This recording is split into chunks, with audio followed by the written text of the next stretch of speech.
Obrigado aí, Fortunato. Minhas queridas amigas, meus queridos amigos, mais uma vez, muito boa noite a todos.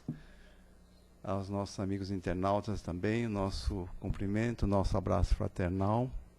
E a gente está reunido aqui, mais uma vez, no nosso encontro semanal, com muita alegria, com muita felicidade. E os recadinhos da casa. Tem alguém vindo pela primeira vez aqui? Não? Então, tá bom. Os principais recados que eu tenho aqui dizem respeito, primeiro, às nossas atividades. A Casa do Caminho Santana tem palestras todos os dias. Estão ali fixados no quadro, os horários, os temas e também no nosso site. E a atividade especial são as sextas-feiras, o apoio aos dependentes químicos e seus familiares. Então, quem tiver algum caso, alguma pessoa envolvida nessa problemática, é só encaminhar aqui às sextas-feiras, 20 horas. E um convite especial hoje, pessoal. Nós estamos começando 2017, ano novo, e em fevereiro, no dia 8 de fevereiro, é um dia especial aqui na casa, porque nós vamos dar início ao novo curso básico de doutrina espírita, primeiro ano. Então é uma oportunidade para quem quiser se aprofundar um pouquinho no estudo. Quem já estudou, quem já fez, sabe do valor, da importância, do que isso agrega a gente, não como simplesmente um conhecimento acadêmico da doutrina, mas como uma visão de vida. A doutrina espírita não vai eliminar os nossos problemas, não vai tirar os nossos desafios, não. Isso não a doutrina, nenhuma religião faz. Porém, a doutrina espírita vai dar uma visão, uma base, que vai nos ajudar muito a vencer esses desafios. Então, quem já fez esse curso, Simone pode dizer, ela é professora, né, inclusive, né, é expositora, pode me ajudar também, é verdade. Quem já fez esse curso? Alguém mais já estudou? Já fez o curso aqui? Fora o Luiz, a Simone? Aí já tem vários aqui. E a gente recomenda, quem tiver vontade, venha, é só passar pelo plantão uma vez por semana, pessoal. Uma vez por semana, 1h30. É um investimento muito pequenininho. E o retorno é enorme. Então fica aí o convite. Na área social, a gente continua com atendimento fora, o lanche na rua, a gestante que vai começar em março. A gente continua atendendo as 80 famílias, 40 no mês, 40 no outro. E a gente agradece e volta a reiterar o pedido para que quem puder trazer qualquer alimento não perecível, qualquer quantidade, para nós nos ajuda muito. E nós temos sentido uma dificuldade maior, mesmo nos mantimentos de pequenino valor. Esse molho pronto de tomate para macarronada custa R$1, tem lugar vendendo até por 80 centavos. Esse mês nós tivemos que comprar 50. Nós não tínhamos o suficiente para dar para as famílias. E aí em diante foi faltando tudo, né? Arroz, feijão, macarrão e tudo mais. Então a gente reitera esse pedido para quem puder, não se sinta constrangido e trazer, olha, estou levando meio quilo de macarrão. Nossa, ajuda muito. É só depositar ali. A gente agradece muito. E a diretoria resolveu esse ano, nós íamos terminar agora os 12 meses, e em fevereiro, como todos os anos, íamos abrir o recadastramento das novas famílias. Essas famílias que estão sendo atendidas agora sairiam, entrariam famílias novas. A gente sabe que a situação está terrível. E nós fizemos uma pequena sondagem com as famílias e vimos que a situação dessas famílias não melhorou, muito pelo contrário, piorou. O pai que estava trabalhando desempregou, o filho que estava trabalhando, ajudando, também ficou desempregado, a mãe desempregou. Então, a situação ficou muito pior. E se a gente abrisse o cadastramento agora, nós íamos trocar 6 por meia dúzia. Nós íamos ter mais de 200, tivemos no ano passado quase 170 famílias aqui se inscrevendo. Esse ano teríamos muito mais que 200 e essas que a gente estaria dispensando agora iriam passar muito mais necessidades. Então a diretoria resolveu, excepcionalmente, nós vamos esticar. Essas famílias vão mais 6 meses recebendo a cesta. Eu fiz a palestra para essas famílias sábado, e quando eu dei essa boa notícia para eles, falaram, olha, tem uma boa notícia de começo de ano. Quando eu dei essa notícia, algumas mães fizeram um sinal de agradecimento, a gente via, e a expressão de alívio nas pessoas, que 6 meses mais elas teriam esse suporte. Então, quem puder, a gente pede encarecidamente essa ajuda.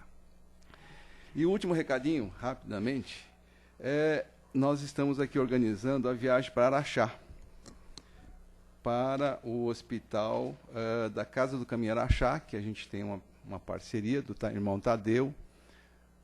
São 46 lugares. Nós temos ainda, ou temos somente mais 10 lugares. Então, quem tiver interessado, nos procure, a minha, a Cida, a Sandra, ou qualquer outro trabalhador aqui. Não é só uma vivência turística, quem já foi sabe disso. É uma experiência pessoal e espiritual. Não é, Fortunato, Patrícia, não é verdade? É realmente uma vivência muito forte. Mesmo quem já foi, pode repetir, porque novas experiências, novas vivências acontecerão com toda certeza. Os recadinhos são esses, então. A gente agradece.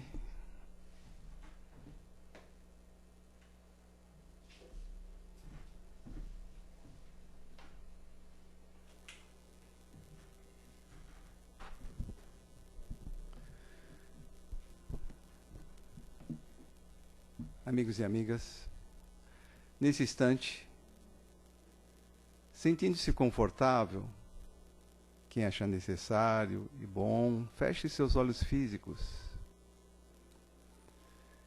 Não como uma forma de ritual, mas uma forma de que o nosso corpo físico possa se acalmar, que as nossas mentes possam momentaneamente esquecer os desafios do nosso dia a dia. Porque dessa forma, ficamos mais suscetíveis, ficamos receptivos a toda essa boa energia que os queridos irmãos espirituais aqui, desde o instante em que adentramos aqui na Casa do Caminho Santana, nos reservaram, nos receberam, dando-nos essa chuva de energias positivas, de paz e harmonia. Pai amado, te agradecemos do fundo de nossas almas essa bendita oportunidade e pedimos humildemente permissão para darmos início às atividades no dia de hoje. Nós vamos receber com muito carinho, com muita atenção, nosso querido amigo Marcelo, que vai falar do livro Indulgência, do Chico e do Emmanuel, capítulo 13, Justiça e Amor.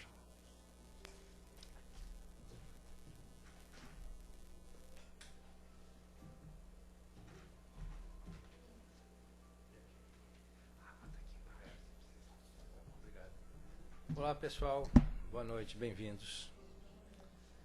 Bom, é meu primeiro dia aqui este ano, então que 2017 seja próspero a todos. Como aqui o falou, o tema de hoje, a nossa conversa de hoje é sobre justiça e amor. Justiça e amor é uma das 10 leis que está escrita no Livro dos Espíritos. Foi estudado pelo Allan Kardec. Então, quem tiver interesse, quiser se aprofundar um pouco mais no tema, está lá no 3º livro do Livro dos Espíritos, Leis Morais, Justiça e Amor. Justiça e amor, então, fazem parte da lei divina que está registrado na nossa consciência como espírito, ou na lei natural. Mas se a gente for fazer um paralelo, olhando a justiça, entre a justiça terrena, a justiça social, as nossas leis civil, trabalhista, enfim, como que a sociedade hoje se organiza ao redor de um tribunal respeitando as suas leis. E se a gente fizer um paralelo para a lei divina, ou lei natural, que é a lei de Deus, tem uma coisa muito interessante, que é a lei natural, ela é imutável, enquanto que a nossa lei humana está sofrendo transformações. Se a gente voltar no tempo, 10.000 anos antes de Cristo, mais ou menos 9.000 anos antes de Cristo, na antiguidade, na era entre na época da pedra polida, período neolítico, onde surgiram as primeiras civilizações na Ásia Menor, entre o rio Tigre e Eufrates, numa região que se chamava Mesopotâmia, onde hoje a gente conhece como Síria, Iraque, Irã, a parte da Turquia. As primeiras sociedades surgiram lá, mais ou menos 9.000, 10.000 anos. Uma cidade que hoje os arqueólogos chamam de Kalayut, na região da Anatólia, onde hoje é a Turquia. Muito bem. Nessa época, há bastante tempo atrás, o que imperava era a justiça do poder. Mandava quem tinha poder. E os demais obedeciam. Muito provavelmente, essa lei ou esse poder era para guardar a caça e guardar o que eles colhiam na agricultura, que estava começando a se desenvolver. Era o início de uma nova era. O homem deixava de caminhar como nômade sobre a terra e se agrupava em pequenas sociedades. Desse agrupamento surgiam as primeiras cidades e, obviamente, vivendo em sociedade, é necessário que se respeite algumas normas, que hoje a gente chama de lei. Mas o que eu quero chamar a atenção, pessoal, é que há 9.000, 10.000 anos atrás, então quem mandava era quem tinha o poder, a força. E isso foi correndo o tempo. Depois teve a época dos bárbaros, onde ainda imperava a força. A gente vê isso com grande destaque quando a gente olha a monarquia, os reinados. O que valia? A vontade do rei. A lei era a vontade do rei. Isso é tão verdade, isso está tão impregnado, que na própria ciência, quando a gente fala assim, um pé, uma polegada, o pé, a polegada, era o tamanho do pé do rei, da polegada do rei, a braça do rei. Tudo estava rodando ao redor do rei. Era o rei que tinha o poder. E ele que fazia a justiça. Ele que mandava, como a gente fala, prender ou soltar no nosso linguajar de hoje. Então, ele tinha esse poder. E a justiça humana ou terrena respeitava esse poder. Mas as coisas foram evoluindo. O homem começou a ter consciência de que essa justiça não era muito correta. De novo, pessoal, justiça social, vivendo em sociedade. E começou a preparar leis e escrever livros e trabalhar para que fosse preparado ideias ou relatos que fosse comum a todos, e não o rei pode e a sociedade comum não pudesse. Eles começaram a pensar em equilibrar as coisas para que fosse justo, igual e qualitário a todos. A gente sabe que os gregos eles já tinham ideias sobre democracia e república, mas a monarquia ainda não aceitava isso. Então foi necessário revoluções e muito conflito para que houvesse uma evolução nesse sentido, de que as leis fossem mais igualitárias. Então disso surgiu aí sim a república, a democracia, e hoje a gente vive num Estado de Direito. que é, de uma forma muito simplista, a lei vale tanto para o governante para quem é governado. Se isso é praticado ou não, não é a discussão. O fato é que isso existe. Então, todo cidadão, seja ele pertencente ao poder ou não, ele é regido ou ele deve respeitar as mesmas leis. Só que as nossas leis ainda elas são tão imperfeitas que, por exemplo, no Brasil, o nosso Supremo Tribunal precisam de 11 ministros. E muito dificilmente os 11 ministros chegam à mesma conclusão sobre um fato ou sobre um julgamento. Então, por isso que são 11, para ter um número ímpar, para que haja um desempate. Então, você pode ter 6 votos a favor e 5 votos contra. Então, isso mostra como a nossa justiça terrena ela ainda é imperfeita. Embora a gente tenha alcançado grandes avanços. Nós estamos progredindo nisso. No século XVIII, por exemplo, os duelos eram permitidos. Um homem podia chamar o outro para um combate, ele podia matar a outra pessoa e, ok, foi para lavar a honra, enfim. Hoje isso é inaceitável. Com relação às mulheres, até pouco tempo atrás, não havia lei que permitisse que elas votassem. Há um pouco mais de tempo atrás, nem sequer trabalhar. Há um pouco mais atrás ainda, o adultério do homem era passivo, era permitido, ou não faziam-se vistas, enquanto que a mulher era punida, e às vezes punida com a morte. Enfim, as leis foram avançando, progredindo e levando a sociedade por um estágio melhor. Ok? Mas quando a gente olha a lei natural, a lei divina, a lei que está na nossa consciência, é a mesma há 10.000 anos. Não mudou nada. Absolutamente nada. Isso, para nós, tem um peso, pessoal, que é o seguinte: nós não respeitamos essas leis ainda, na sua totalidade. Agora estou falando das leis divinas. Então nós nascemos, vivemos na Terra, morremos, desencarnamos. Vamos para o plano espiritual.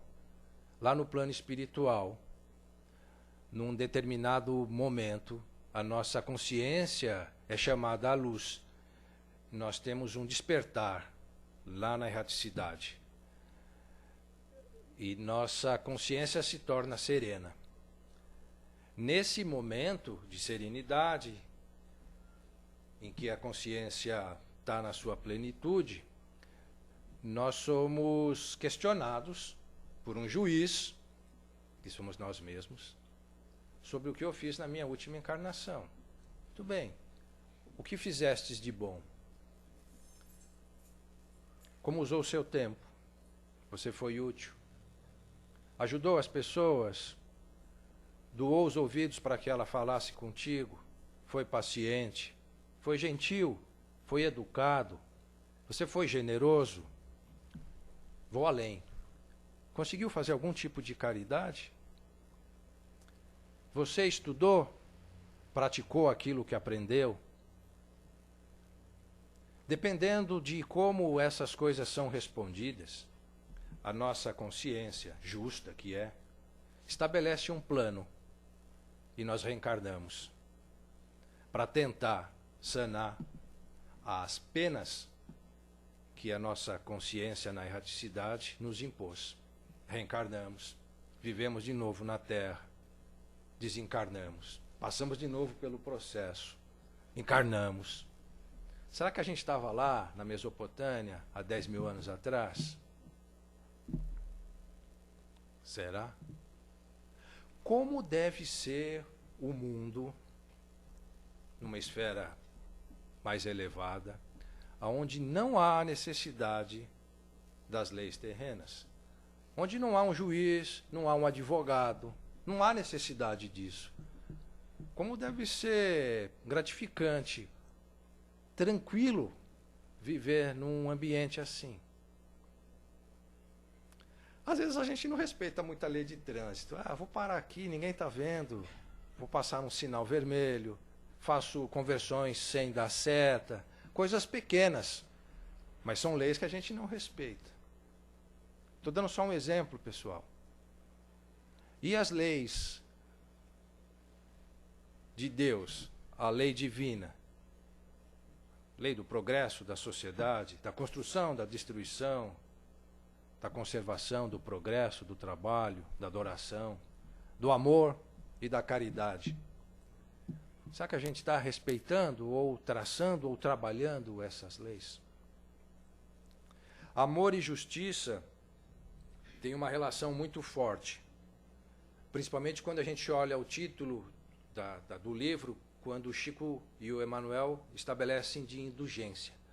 Indulgência é a capacidade que o espírito tem de compreender o erro e perdoar.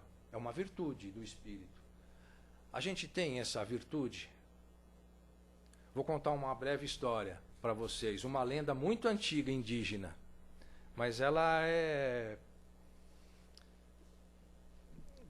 vamos dizer assim, ilustrativa ao nosso tema.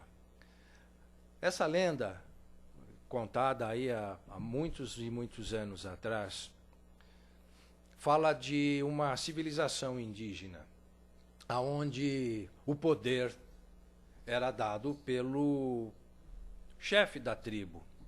E ele impunha o poder pela força, porque ele era um guerreiro muito forte, mas era também um guerreiro muito sábio. E ele então, vamos dizer assim, postulou as leis da tribo. Algumas leis. Numa determinada época, um conselheiro chegou ao chefe da tribo, ao índio Mor, e relatou a ele que estavam havendo furtos na tribo. Então ele reuniu toda a tribo e disse que se o culpado dos furtos se revelasse naquele momento, ia tomar apenas 10 chibatadas. E ficou lá aguardando. E disse: eu criei leis para que vocês respeitem. E furtar não pode. Ninguém se revelou para ele. Passado um tempo, novo furto. Ele reuniu de novo a tribo e disse: se vocês não me disserem quem é o furto, quem é o ladrão, serão 20 chibatadas. E nada. E ele começou a ficar comovido com aquilo. Terceira vez, chamou a tribo de novo, e nessa vez ele chorou. E disse que o castigo seria terrível, 30 chibatadas. Mas ele se mostrou tão comovido à tribo, que a tribo não entendia por que daquela comoção. Era só um furto. Por que ele estava tão envolvido com isso? E ele disse: porque as leis devem ser respeitadas. Se vocês não respeitam, se nós não respeitamos as leis, nós jamais vamos conseguir viver em paz. E, infelizmente, houve um novo furto pela 4ª vez. Só que dessa vez, o ladrão foi pego. O ladrão foi pego. E foi levado à presença do índio, do chefe da tribo, na frente de todos. E o ladrão era a mãe dele. A própria mãe estava praticando os furtos. E ele tinha que aplicar a justiça. E a justiça era 40 chibatadas. Quando ele pediu para tirar o casaco da mãe, eles viram que ela era uma senhora bem idosa, já de idade bastante avançada, fraca, magra. E provavelmente ela devia de ter algum problema senil, por isso ela praticava aquilo. Mas a justiça tinha que ser feita. E ele ordenou que as 40 chibatadas fossem dadas. Chamou o carrasco com um chicote.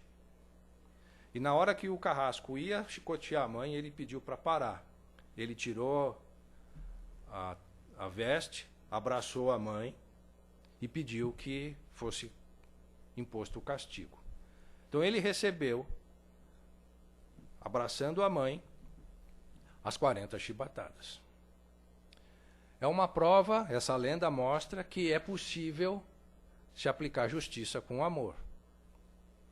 É uma figura de linguagem evidente, mas ela é muito profunda e faz a gente pensar sobre muitas coisas.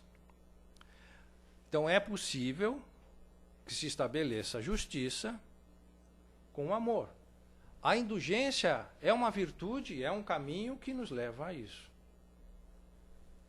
Nós precisamos, como Chico escreve no livro, inspirado por Emmanuel, que lembra a oração de Jesus na terra. A gente pede para ser perdoado, da mesma proporção que a gente perdoa quem erra. Então essa relação de justiça e de amor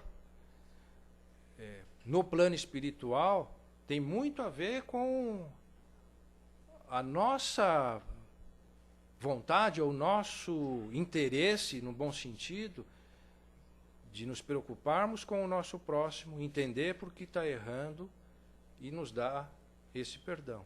Porque a justiça, o julgamento, quem faz é a providência ou a consciência de quem está errando, e não nós. Agora, para que isso flua, é necessário, primeiro, alimentar os nossos pensamentos. O espírito é reflexo daquilo que nós pensamos. E a grande pergunta é, como eu alimento o meu pensamento? Que manchete eu busco no jornal? Qual é o tipo de livro que eu estudo ou leio? Quanto tempo eu gasto na televisão? O que eu busco na televisão? Qual é o nível da conversa que eu tenho com os meus familiares e com os meus amigos? Tudo isso gera o nosso quadro mental. Todas essas informações elaboram o nosso pensamento. Quando nós pensamos, nós agimos. Depende do que pensamos, é reflexo a nossa ação. A nossa consciência vai, com certeza, questionar o nosso pensamento e as ações oriundas desse pensamento. Então, pensar bem é fundamental.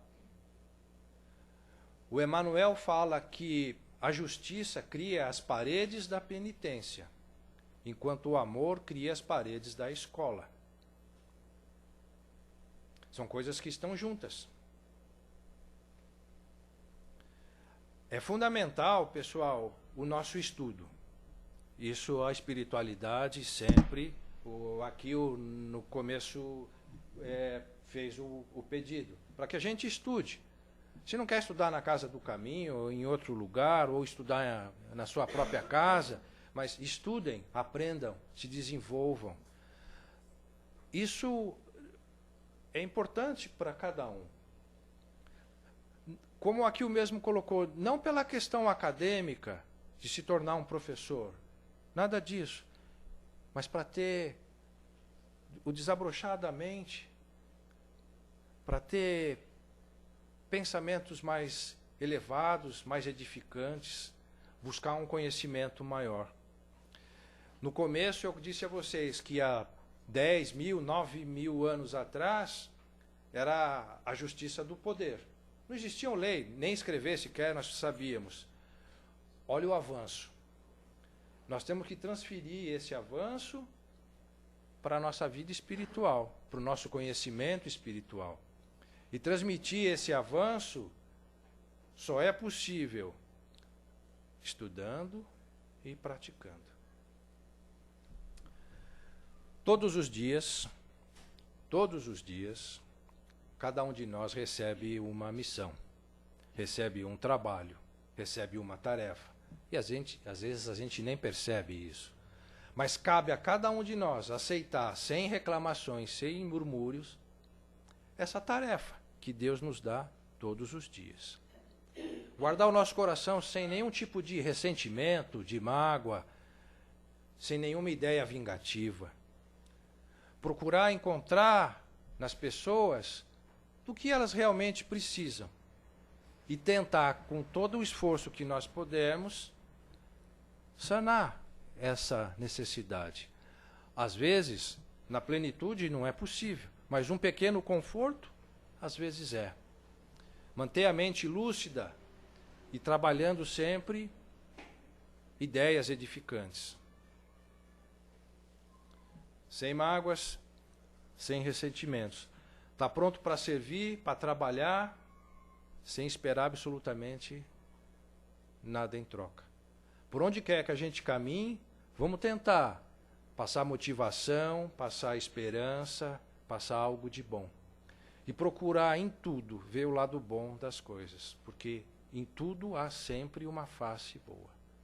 Esse é o caminho para levar a gente a um mundo mais equilibrado, a nós mesmos estarmos mais equilibrados, a termos uma sociedade, quem sabe, mais justa, uma sociedade melhor para os pequenos que estão vindo aí. O tempo passa rápido, pessoal. Agradeço demais o carinho, a atenção de vocês. Desejo uma semana boa, bonita, florida, coisas boas. Que Jesus abençoe vocês aí. As perguntas. Perguntas? A gente pede desculpa, mas os nossos microfones portáteis estão com um probleminha e aos amigos internautas também. Por isso que a gente tem que falar aqui para que eles escutem. Então chegou a hora, pessoal, das perguntas, dos comentários, do tema tão abrangente, tão atual, justiça e amor. Quem quiser, por favor, só levantar o dedinho, faz a pergunta ou o comentário, e o Marcelo dá uma resumidinha aqui, só para o pessoal da internet poder saber. Tá bom? Sim. Mãozinhas. Dedinhos. Por favor. Oi, Tereza, boa noite. Então, eu acho que esse tema ele veio bem ao encontro do que está acontecendo atualmente aqui no nosso país, essa questão das rebeliões nas penitenciárias, nos presídios. Eu acho que isso se encaixa perfeitamente essa questão da justiça com o amor. Tem-se aqui no nosso país uma criminalidade muito alta, infelizmente. Mais variadas, particularmente na questão da desigualdade social. Perfeito.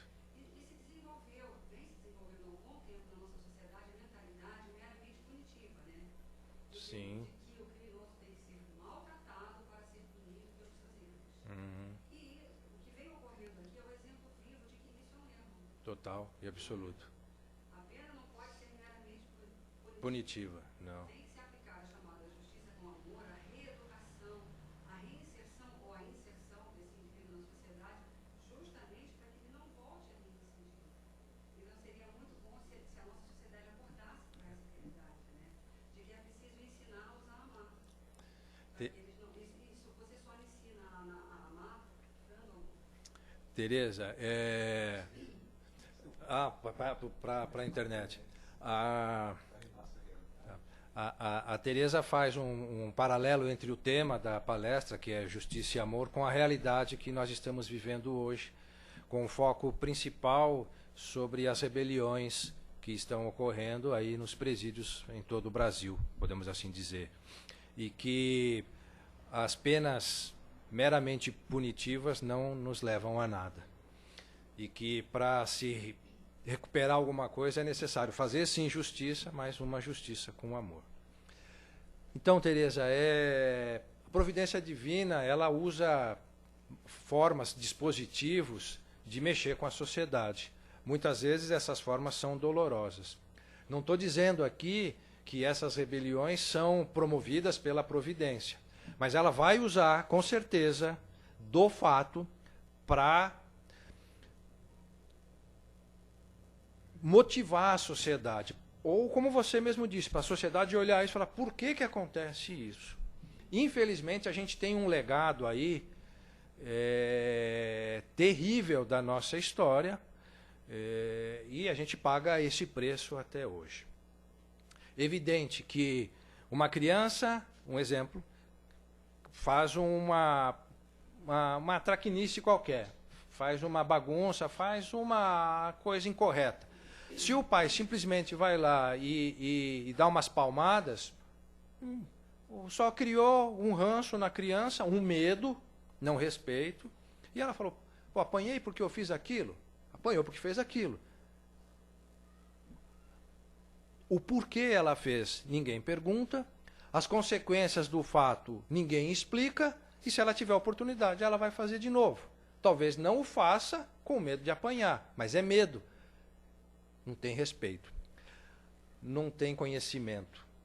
O que a gente vive hoje, infelizmente, nos países em desenvolvimento, isso é fato, é um reflexo da má educação que a gente tem, um reflexo total e pleno da desigualdade social. Como que a gente vai trabalhar isso? Bom, a justiça, ela vai continuar dessa forma e não vai mudar, não nos próximos anos. Mas nós, espíritas, ou evangélicos, ou católicos, ou conscientes das leis de Deus, temos muito trabalho a fazer. Nós podemos dar o nosso exemplo. Nós podemos... Existem trabalhos sociais dentro de penitenciárias que levam educação, que levam uma palavra de esperança e de motivação para o preso. Porque hoje eles são abandonados, pessoal. É um inferno na terra, um presídio. Quem tem o dom da visão e passa num presídio, o que vê lá são cenas dantescas, horrorosas. A cor que envolve aquilo é indescritível. Então, se a gente puder, pelo menos, começar a vibrar, é um grande avanço. Agora, sem um trabalho de educação, de conscientização, nós vamos estar fadados a isso. Infelizmente, Tereza. Infelizmente.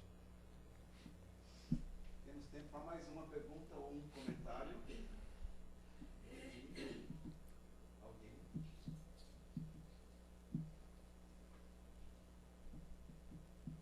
Nenhuma dúvida? Por favor. Eu costumo dizer que as nossas prisões são de fazer inveja a qualquer masmorra da Idade Média. Matar de inveja qualquer masmorra da Idade Média. E qualquer um que estivesse lá provavelmente faria uma rebelião, participaria dela. Qualquer um de nós, se estivesse lá, faria. O ambiente motiva isso. Qual a perspectiva que um preso tem hoje? Nenhuma. Nenhuma perspectiva. É dor, ranger de dentes e sofrimento. Quando ele sai de lá, a sociedade o rejeita. Não dá emprego, não permite que ele estude, enfim, nada. Se bem que ele já sai de lá também muito debilitado. Não há um trabalho hoje de reinserção, ou de inserção, na verdade, que nem inserido ele estava. Existe uma linguagem muito dura, que é nós aqui e o pessoal lá do asfalto. Não podia existir isso. É a comunidade. Não podia existir isso, mas existe. É uma separação abismal. Como chegar? Como se aproximar? Esse é o desafio, esse é o caminho que a gente tem que percorrer.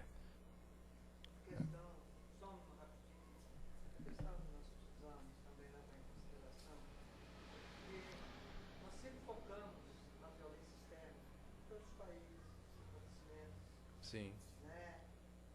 E quando a coisa em casa, você entendeu, nós sentimos dessa forma.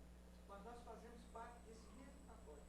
Cada nação, se passa, está passando o que passa, ela criou um mecanismo para que isso ocorresse. Ela motiva isso. Criamos esse mecanismo. Sim. Mais importante do que esse fato que as rebeliões um dia ia acontecer, porque estava explicitado que ia acontecer, são as violências, o tipo de violência que se existe hoje em cima dessa situação. Isso é que nós vamos ver como nós estamos entrando numa fase difícil. E nós não temos outra alternativa que não seja só vibrar. Porque se nós entrarmos nessa diapasão de comentar de uma forma ou outra, como nós havíamos comentado,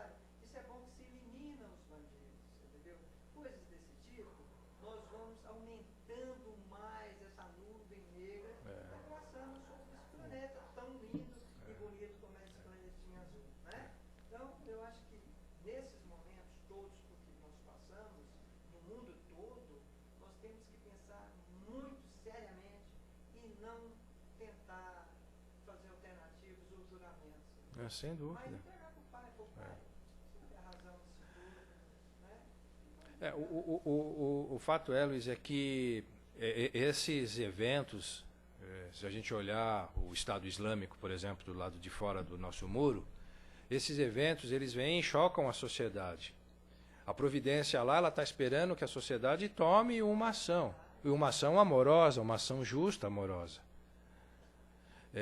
Nós ainda somos envergonhados quando nós falamos de espiritualidade. Nós somos muito acanhados nisso. Mas a providência está criando manifestos para que a gente deixe essa timidez de lado e que a gente passe a exercitar isso. Então, isso de vibrar é convidar, vou fazer o evangelho na minha casa, vou chamar o meu vizinho. Jamais vou fazer isso. Mas eu vou fazer um churrasco, eu vou chamar o meu vizinho, vamos tomar uma caixa de cerveja. Nós somos tímidos espiritualmente ainda. Então, esse é um avanço que está escrito e a gente vai ter que passar por isso. Quanto antes, melhor. De novo, o tempo avançou rápido, pessoal. Obrigado aí o carinho, a atenção de vocês. Deus abençoe vocês e a gente vai conseguir chegar do outro lado com alegria, com saúde. Deus abençoe a todos.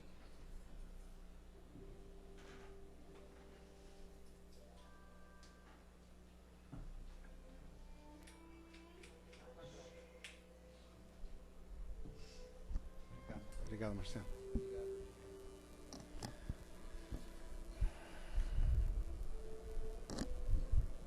Amigas, amigos, neste instante,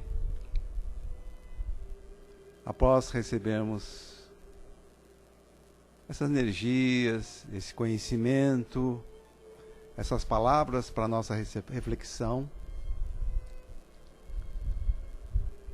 vamos fazer o nosso agradecimento na forma de vibrações, como falou Marcelo. Vamos colocar como uma bandeja simbólica o nosso amor, o nosso carinho para os necessitados. Em primeiro lugar, vamos vibrar por todos aqueles que estão nos seus leitos de dor, nos hospitais, nos asilos, nos orfanatos, nas creches. Para aqueles cuja prova, expiação envolve dores físicas tão difíceis para nós, meu Pai. Vibremos por eles. Vamos vibrar por todos aqueles que estão envolvidos nos processos de brutalidade, criminalidade, violência. Sejam eles envolvidos diretamente, os seus familiares, seus amigos, seus conhecidos.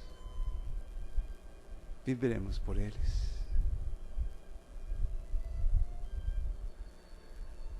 Vamos vibrar também, dadas as intempéries na natureza que estamos vivenciando, vibrar por aquelas famílias, especialmente por aquelas crianças que estão vivenciando as dificuldades das intempéries na natureza, as enchentes, os desabamentos, as avalanches. São tantos envolvidos, seja pelo excesso de água, seja pelas secas violentas. Vibremos por eles. Pai amado, encerrando essa atividade, queremos te agradecer por tudo que tem feito por nós e pedir perdão pelo afastamento que temos cometido através das nossas leis humanas, que muitas vezes se afastam das vossas leis divinas, meu Pai. Que possamos, com discernimento, com estudo, especialmente com amor, praticar os vossos ensinamentos, meu Pai. Que assim seja, graças a Deus. Pedimos a todos permanecerem em silêncio, focados naquilo que vieram buscar no passe, não se esquecendo que A eficácia do passe depende exclusivamente da nossa receptividade. Que assim seja, graças a Deus.